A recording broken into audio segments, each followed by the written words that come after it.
कुरुक्षेत्र में बाबा श्याम का बड़ा महासमागम है और इस समागम में खाटू श्याम बाबा की बात जहां हो और वहां कन्हैया मित्तल की बात ना हो, ऐसा हो नहीं सकता है।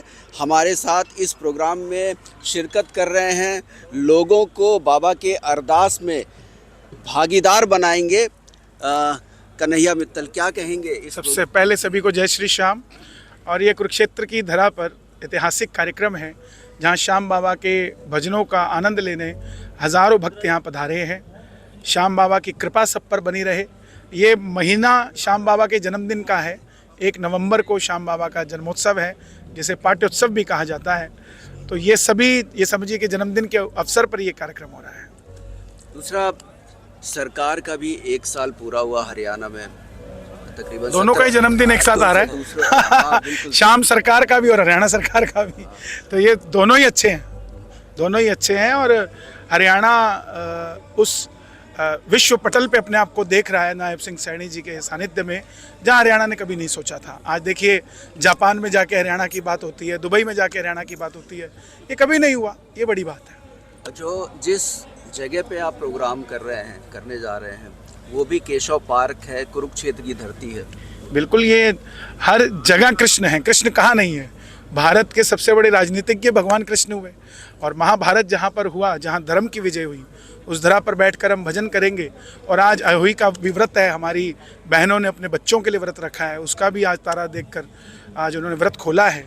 तो आज तो सबसे बड़ा धार्मिक उत्सव है और सबके बच्चों के लंबे उम्र के लिए, अच्छे स्वास्थ्य के लिए कीर्तन हो, इससे बढ़कर क्या बात हो सकती है।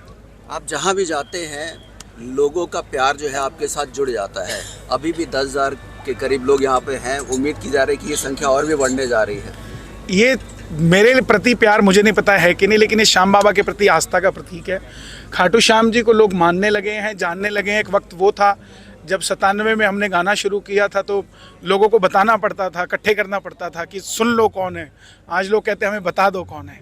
तो ये जो परिवर्तन 28 सालों की मेरी इस यात्रा में आया है, ये मेरे लिए बड़ी बात है और मुझे गर्व इस चीज़ का है कि हम अपने आप को नहीं, श्याम बाबा को दुनिया तक पहुंचा रहे। गीता में भगवान ने खुद ने कहा है कि तुम मेरे बारे में एक आदमी, तेरे बारे में 100 को बताऊंगा। तो यही आपके साथ तो एक गाना भी जुड़ गया और वो इतना फेमस हुआ कि जिन्होंने राम को लाया हम उनको लेकर आएंगे।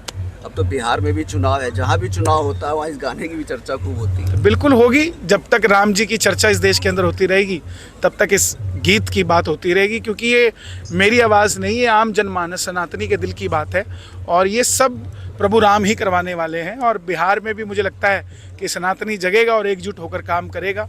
हमें जाति पाति में नहीं बंटना है, हमें इंसानियत के काम में करना है और इंसान हैं तो इंसानियत के रूप में ही हम काम को करें। धन्यवाद कन्हैया मित्तल जी। तो बिहार चुनाव को लेकर भी कन्हैया मित्तल का साफ संदेश है कि हमें जाति पाति में नहीं बंटना है, एकजुट होकर के सनातन का काम करना है। कैमरामैन सुनील के साथ हरे राम मिश्रा, सुदर्शन न्यूज़, कुरुक्षेत्र।